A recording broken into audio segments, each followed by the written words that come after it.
Ladies and gents, this is the moment you've waited for. This is the greatest show! And now, here's your host, Clint Arthur. All right, everybody. This is Clint Arthur, and welcome to the greatest show of all time, right here on 77 WABC Radio in New York City. Please welcome the one and only Dr. Marc Siegel. All right, well, here we are. We had a lovely phone conversation last night, Marc, and in the conversation we talked about books, and we've talked about your career. I think a great place to start would be tell everybody about what it was like to interview the President of the United States a couple weeks ago and have it become a viral meme. Talk about that first, please. Thank you. So I've interviewed two presidents now, one sitting president. I've interviewed President Bush multiple times, and I'm going to tell you a story about that because it defined my career in a way that can help everyone in this room. But I also feel the same way about my interview with President Trump while he was in the White House. And I think the message is that people are never what you think they are. And one of the biggest mistakes in our world right now is that people are interpreting all the time through video screens, through print media, through some snippet, and making determinations and thinking they know the person, and then they project that all around the world. So first thing I want to tell you about President Trump, completely different than you might think. In person, he's completely different. Now, some of that may have to do with the fact that he likes me. And that's true with Bush, too. Both of these guys have been so ambushed by the media when they're president. So that's the first thing, and it's the most important thing. And I've said, you know, when I was asked, why didn't you interrupt President Trump throughout this interview? I said, that's not how I was brought up. I was brought up to show people respect. And then Tucker Carlson interrupted me and said, for the first time ever, I'm interrupting you on my show to tell you the real reason not to interrupt someone is because you want to hear what they have to say. You're not there to project your ego onto the situation. You're not there to make points or gotcha points. You're there to learn about the person you're interviewing. That's what an interview is. And what I learned about him was, well, first of all, when he took me into the Oval Office, he brought the whole team in. He didn't care who was in. He's not a photo op guy. In person, he's just going with the moment. And I said to him, I grew up about 2 miles from you in Queens, and I'm a street fighter too. And he said, you damn well are. And he said, where are you living in Queens now? I said, Queens? I'm living in Sag Harbor now. So he says, woo-hoo-hoo-hoo. I said, you could buy and sell Sag Harbor tomorrow. He's very gracious. He's not put on, and he's a showman. He's a showman. And so he's actually easy to interview. But we prepared for this interview for days with the following idea. Come up with the questions that are short. Again, not about me, but about him. Short questions will give more defined answers. Because the president will talk on and on if he sees you talking on and on. So if you define your question, he's going to define his answer. That's how I was able to get so many answers from him. I was only supposed to be interviewing him for 10 minutes, but he was comfortable, so we did about 25 minutes. Now, and I got a very positive impression, which is why I've been saying that he's very sharp cognitively, and he was making that point. But it wasn't about the test, which went viral. That's typical of our media. Now, I noticed when he did that, when he did that test, person, woman, man, camera, TV, he did it in his Showman Way, and so it went viral. But the real point he was making was you have to be sharp to deal with the leaders of the world. And that's a really, really important point. You said something really important. He did it in his Showman Way, and that's why it went viral. Could you just talk a little bit more about that? Because so many people here are students of mine who go on TV or want to go on more TV. What was it about his Showman Way that you think contributed to that little clip going viral? Great question, Clint. I'm a writer. And Cranes asked me last year to write something about doctor writers. I said there's no such thing as a doctor writer. There's only a writer doctor. So I trained as a writer, and then I learned to write in all different forms. Op-eds are really a good way to train your skill. I do it, I write scripts. You know, I write in my head for Tucker, I write in my head, I don't even have a teleprompter. I've written books, I write novels. Everything I do in medicine emanates from communication skills. But here's the point that Clint is getting to now. If you watch that clip where he says person, woman, man, camera, TV, when he says the word camera, he goes like this, camera. He says it with a certain emphasis that was hysterical. That's why his ratings were through the roof on The Apprentice. He knows how to get an impact. Now, I'm not sure he wanted the impact that he got, by the way, but he's dramatic in a way that draws you in, and that drama is human. You can't help it. He can't help it. He's got unconscious confidence about being an entertainer. It's really fantastic. Thank you. Great information. What about Dr. Oz? You got a Dr. Oz story you want to share with these people? Yeah. So here's my Dr. Oz story, and this has to do with the same point I was making earlier about how you want to find your comfort spot, something you're really, really great at, and then expand your life around that thing. Now, I bet if I asked for a show of hands, everybody would say that what Dr. Oz is great at is showmanship on TV. I bet everybody would say that. I have to tell you a story. In 2004, I asked Bill Clinton if I could interview his surgeon from Columbia. In those days, I wasn't working for Fox News, so he said yes. When it came to Hillary running for president in 2016, they wouldn't let me near any neurologist, anybody, right? But I talked to Craig Smith, who was Clinton's surgeon, and I did a long interview with him for the Washington Post. And I was so impressed with his skill. I said, this guy unclogged 5 arteries. It was so technical. It took me days to translate it into something I could write for the layman. It was so technical. I thought this is the best surgeon in the world. And we had a really great heart surgeon who unfortunately passed away at NYU, Steve Colvin. I thought there's nobody better than these guys. So then we get a new valve surgeon at NYU named Matt. And I say to Matt, where are you from? He's terrific. He says, I trained at Columbia. I said, wow, Craig Smith trained you, right? The head of cardiovascular surgery at Columbia. He's terrific. And Matt says, he's not bad. He says, but there's somebody that's way better than him that trained me that I think is the best heart surgeon in the country, if not the world. And that person was Mehmet Oz. And the point there is Mehmet Oz started off by being this tremendous heart surgeon, and you'll hear from him after me, but somehow he translated that focus, that concentration, that having to be the best, that never giving up, to being on TV, to having his show, to being a showman. Never giving up is really, really key here. And if you let me, I'm going to continue. This is my George W. Bush story, my first one. You can tell as many celebrity stories as you want to, my brother. So here's the George W. Bush story. So in 2012, I had just started reporting for Fox, and not just commenting, but reporting. And I said to Dana Perino, I'd like to interview the doctor that took care of President Bush. In fact, I want to do a series of interviews of doctors that were in the White House. She said, why don't you interview President Bush? I said, come on. He doesn't let anybody interview him. He's just out of office for a few years. You can't interview him. She said, well, I'll ask him. I mean, I was his press secretary, one of his best friends. She comes back and she says, have you ever ridden a mountain bike? And I said, no, but I rode a road bike across the United States twice when I was a kid, and I love biking. So she checks with him and she says, President Bush is very, very impressed with that. And he says, he has a challenge for you. If you can learn to mountain bike and can go on the W100K mountain bike ride, 100-kilometer ride, and finish the thing, he'll give you an exclusive interview. What? So, and he hadn't done any. He hadn't done, I think, any since he'd been president because he was so beat up by the media.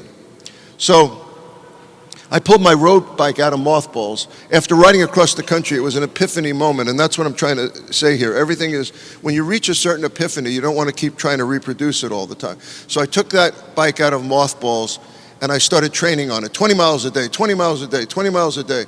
I get out to Texas, and we're riding that year. All subsequent years we rode in Crawford on his ranch, but that year we were riding in Palo Duro Canyon State Park, the toughest mountain biking trails in the country. It was 105 degrees.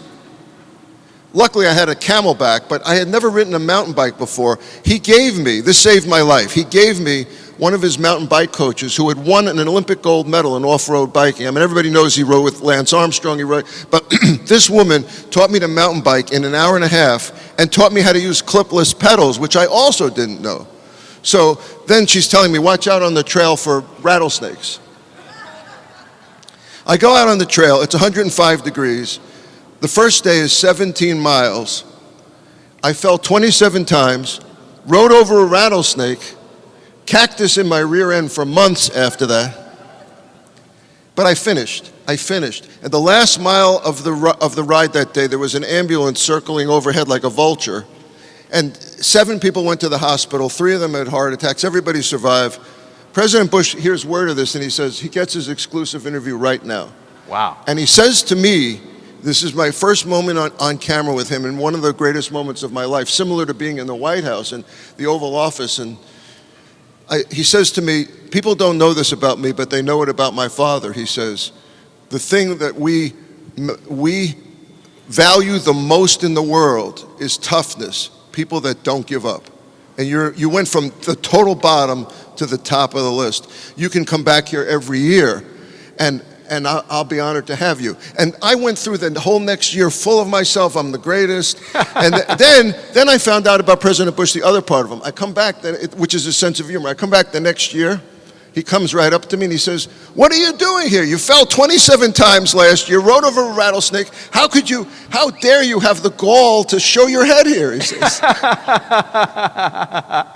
And then he starts laughing. Of course. That's awesome.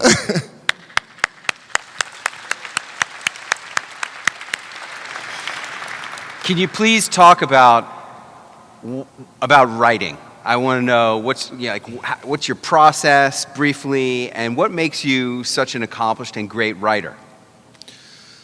Writing starts always with an idea. You know, what is the idea? It's always something in the moment that you're not expecting it to be. Like, here's an example. I wrote a book in 2005 called False Alarm about fear. That was a bestseller. That book, I don't really want to redo it right now because this is a real pandemic, and this pandemic is not just about fear, but boy is it about fear. So I'm doing both. I'm taking the old book and I'm redoing it. And in the process of redoing it, I decided, I'm going to put in like 40% new material, and I'm more than halfway done with it. And right now, I'm working on a fear leader chapter, leaders through fear. And I'm looking at John F. Kennedy and the Cuban Missile Crisis, and then I'm looking at Bush in 2001, and then I'm looking at how Trump is being perceived now and how he's trying to be an anti-fear-monger leader. I call him the anti-fear-monger in chief, but how that's been misperceived, how he's trying to save the economy and that's being misperceived, and all of these attacks. And I'm trying to figure out a way to position this, and all of a sudden, and this is the answer to your question, Clint, all of a sudden, I interviewed the Surgeon General the other day, Jerome Adams, and he's a sleeper in all of this. I mean, clearly the leader is President Trump, but with all of the attacks and the meanness with Fauci and with now Deborah Birx and with people stepping out of their lane, I call it. I say, you serve at the pleasure of the President of the United States, and people are like busy criticizing him on CNN excuse me, CNN may be hearing me. My wife said, we're not sure we can get in and out of here safely.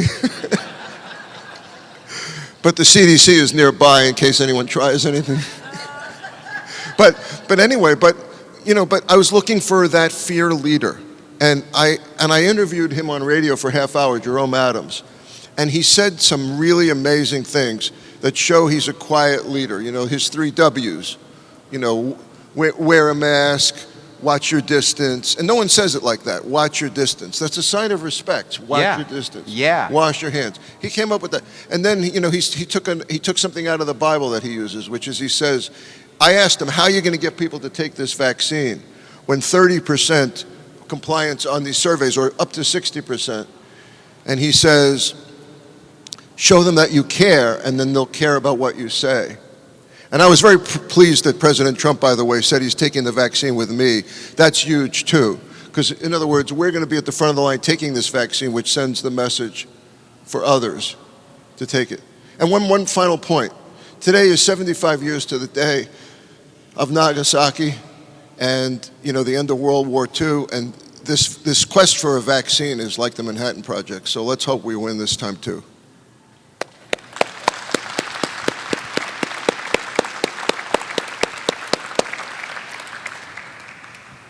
How do you become a person who is omnipresent on Fox News Channel, the #1 rated news channel in America? That's not easy.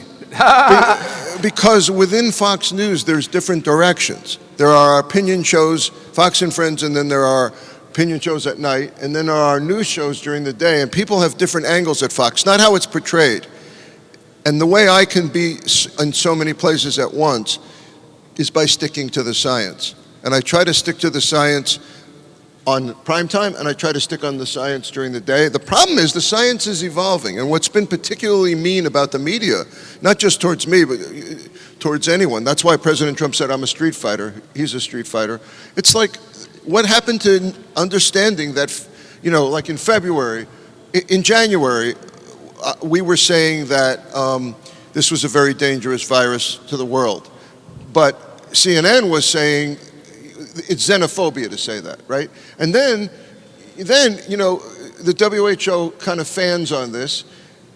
And I go to Nebraska, and on the way I go to Dulles Airport, and they tell me that people are sneaking in here. I said, how can they sneak in? There's a travel restriction from China. He says, and the Border Protection people said, what do you mean? They're not going to tell us the truth. And there's nothing that says they have to say whether they went through Italy or not, or France. So that was the picture, that there was a travel restriction in place, but people were finding ways around it. And the same thing in Nebraska, I learned how wildly contagious this was. But I don't think our healthcare system really rose to the challenge the way we should have in a unified way. And a lot of this is all the political bickering that's gone on, and all of the divisiveness and the gotcha moments. And you're talking about a virus that has evolved over time, and people are deliberately not remembering that. Great, thank you. So how do you become omnipresent every time? Just stick to the science? Well, so what about I didn't fully answer that yet. Yeah. Okay, so I really want to know. Okay. See, I pay these people a lot of money to come because I want to know the answers to these questions, right? Okay. You stick to the science is one answer. The other answer is you stay on message. And the other answer is, and I really mean this strongly, and I told Clint this last night, so it's why he's referring back to it, make it your own message. In this world, be careful. I mean, not everybody can be a writer, not everybody can be, but try to be. Own your own words. Own your own words. If you're using somebody else's words, they're not as authentic. When I do a report for Tucker, I'm the only one that does it without a teleprompter. I could do it with a teleprompter. I do it without. It's much harder without. But without, they're my words, and they sound like my words. Anybody can learn to memorize something. It just takes more time. Make these your words. If you're enjoying this interview with Dr. Marc Siegel, tune in next week for much more of this interview from CNN Center in Atlanta. Hey, we're back with the home repair section of the greatest show of all time. This is my favorite part of the show with CEO of HomeRepair.com, Tony Silva. Tony, we've been talking about the mistakes to avoid if your home is damaged in a storm. And before you get into mistake number 4, I wanted to know, how much time do you have before it's too late to file your claim if your home is damaged in the storm? Oh my gosh, that's a great question. I mean, typically, if you have a good company, they give you a year, right? But it can be as little as 90 days. And even though I've said if you have a good company, it could be a year, let me tell you what happens with those good companies when you call up 9 months later and report a claim. They're like, wait a minute, why didn't you call 9 months ago, right? Look, it's easy to understand why you didn't call 9 months ago. You didn't know. It wasn't until I remodeled half of your neighborhood you're like, hey, what's going on? And you call and you're like, oh, okay, I get it. But like it does make it a little bit difficult. I mean, you really don't want to push that envelope. Right now, we're working for our company. Right now, we're working in the Northeast on some stuff that happened in Little Ferry, New Jersey, Hasbrook Heights, Hackensack, Robbinsville, Levittown, Pennsylvania, King of Prussia, Pennsylvania. There's stuff that happened there early July. It's a good time right now, and that's why I'm sharing these right now. Like I said in the earlier segments, I've been doing a national media tour, but I haven't been really localized with this. Mm-hmm. And I know we have a WABC 77 affiliate right there in Hackensack, New Jersey. And look this is my family. These are my people that have been affected by this. So I thought, you know what? I'm passionate about this. I'm going to share these 6 mistakes locally right now. Hopefully people hear and can take advantage of what I know, my 30 years of experience. What's mistake number 4 if your home is damaged in a storm? Trying to make money on your insurance claim. I've seen this happen so many times, and it is such a tragedy, right? It's because here's how this whole deal works. Let's say you have taken the steps, you've avoided my mistakes, you had a certified expert come out and check out what's going on. You went ahead and filed a claim, and you didn't go it alone. You went ahead and had my guys or some other certified guys come out and be there for you to show your adjuster everything that happened. And now you get your insurance carrier's paperwork, and they're like, hey, Clint, we think it's going to cost $30,000 to fix your house. You're like, what? $30,000? I could probably get it done for 15. What do you mean 30 grand? Sweet. Hey, I think I might try to go it alone here. I think I might try to do this on my own. But here's what most people don't realize.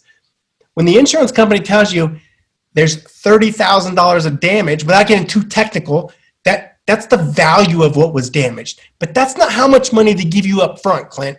They're going to give you about $12,000 to $15,000 up front. Right? Which is pretty good. I mean, hey, you could buy a pretty good steak dinner for $12,000 to $15,000, right? But you decide, hey, they told me 30. I got 15 to get started.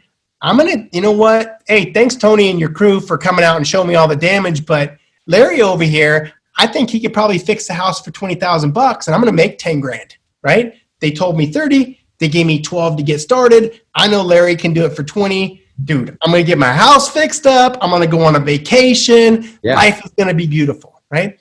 Because the insurance adjusters, they're not bad. They're not bad guys. They just leave out some details. One of the details that may be left out, or maybe you didn't hear, was you have $30,000 if you actually spend $30,000.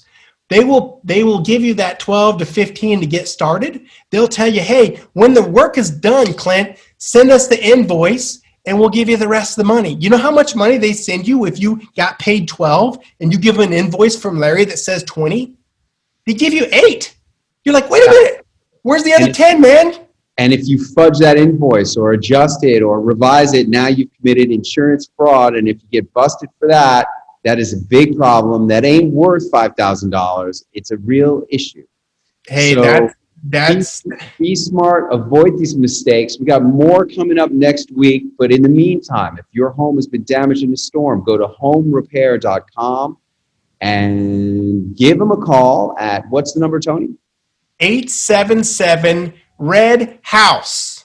We'll be back next week with mistake number 5 if your home is damaged in a storm. And thanks so much for sharing all this great stuff on the greatest show of all time. Great. Thanks for having me, Clint. Hey, it's the greatest show of all time right here on 77 WABC Radio in New York City. And we are very fortunate to have with us again a special guest, Mr. Greg Hanna, CEO of Toss C3, super smart computer genius guy. And Greg, I asked you back, and I'm glad to have you back with us. And I asked you back because I was doing this Zoom with you, and I saw all these pictures of celebrities in the background behind you. Why don't you tell us, like, I'm looking at this one picture, Suzanne Summers and you, looks like at the Harvard Club.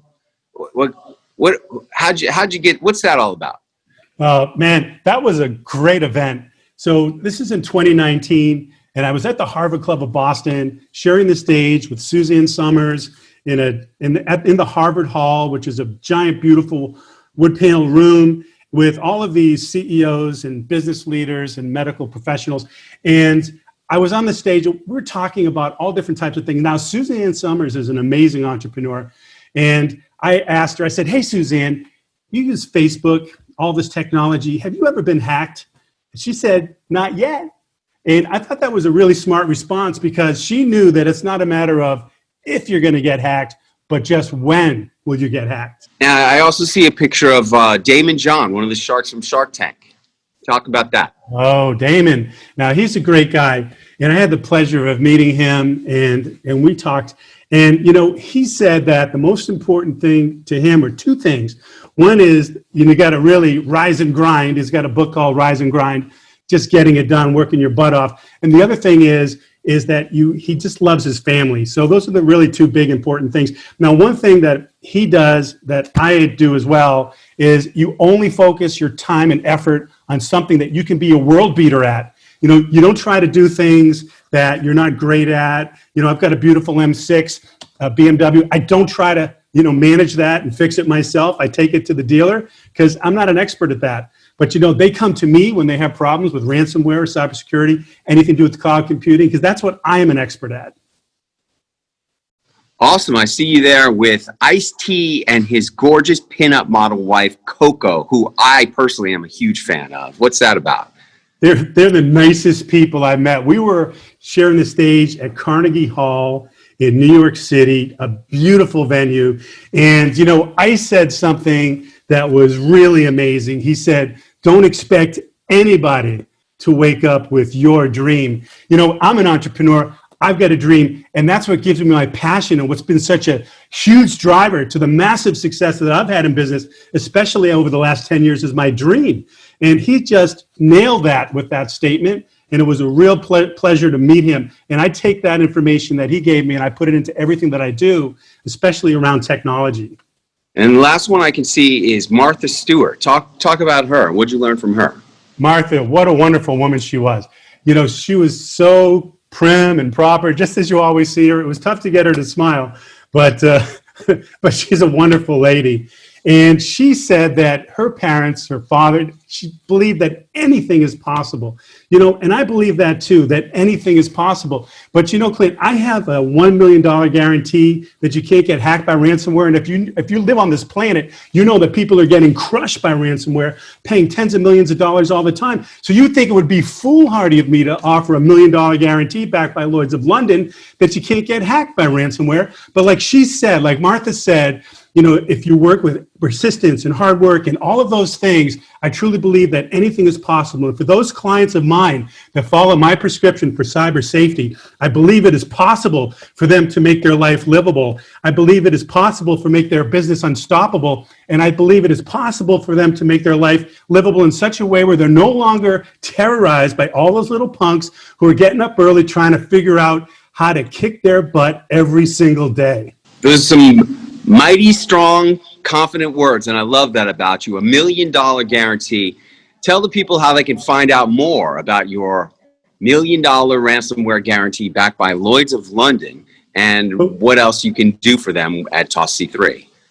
Give me a call at 888-884-8677 or email me directly at greg@tossc3.com. Cybersecurity, ransomware, guaranteed you don't get hacked.